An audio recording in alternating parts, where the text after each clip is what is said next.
Uganda does not have a border with Somalia. When therefore we decided to involve ourselves in Somalia, it was out of principle and strategy.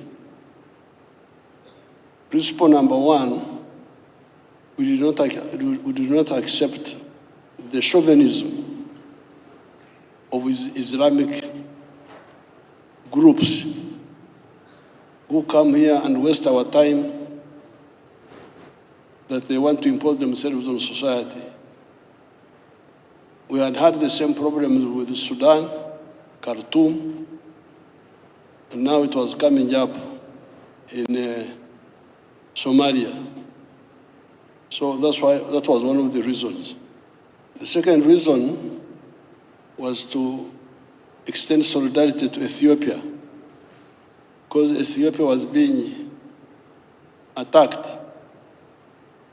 because of Khartoum, and then now these groups in Somalia. We had to stand with them. That was the second reason. And this I shared in detail with the excellencies in the closed session.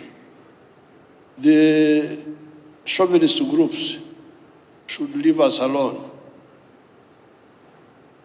We, the Africans of this area, we have a very rich history. We are different, but we don't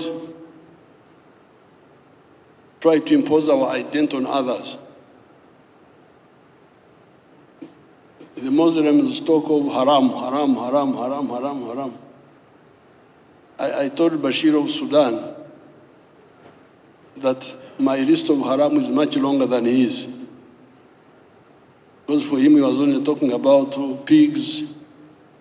But according to the Ugandans in the savannah, we have got a longer list of haram, which I don't want to go into. I told the meeting in the closed session. But we accept one another.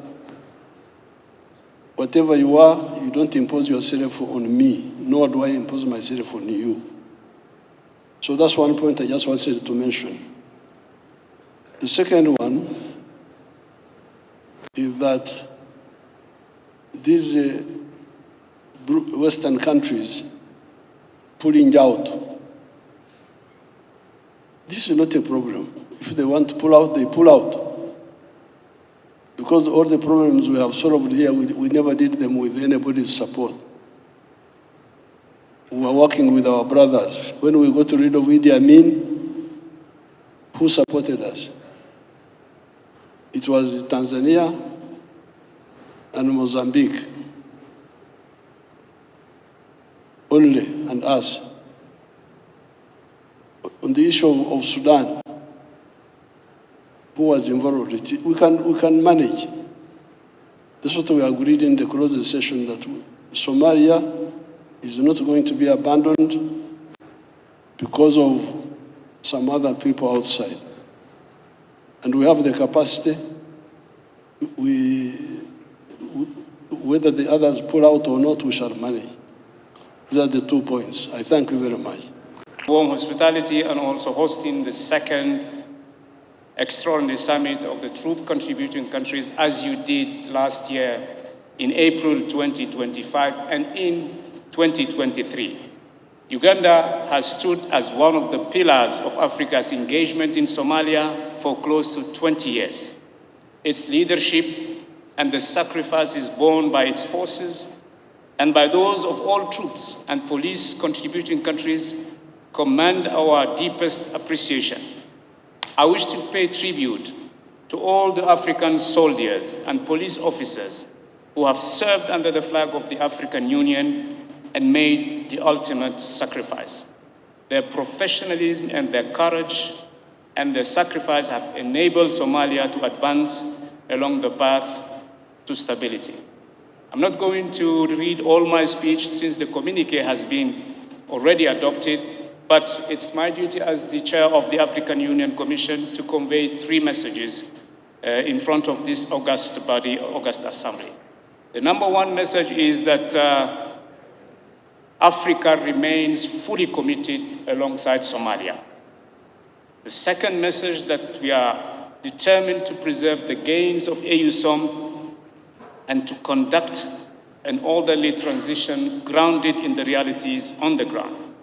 And the third message is that we intend to pursue a close dialogue with all our partners in order to secure support that is predictable, sustainable, and consistent with the priorities defined by Africans themselves. I wish to assure the government and people of Somalia that the Commission will continue to mobilize all the political, diplomatic, and financial support necessary for the success of this mission. The AU Commission will continue to accompany Somalia towards a lasting peace in the interest of its people and in the interest of our continent. I thank you. I submit, Your Excellency. With these few words, I declare the summit closed.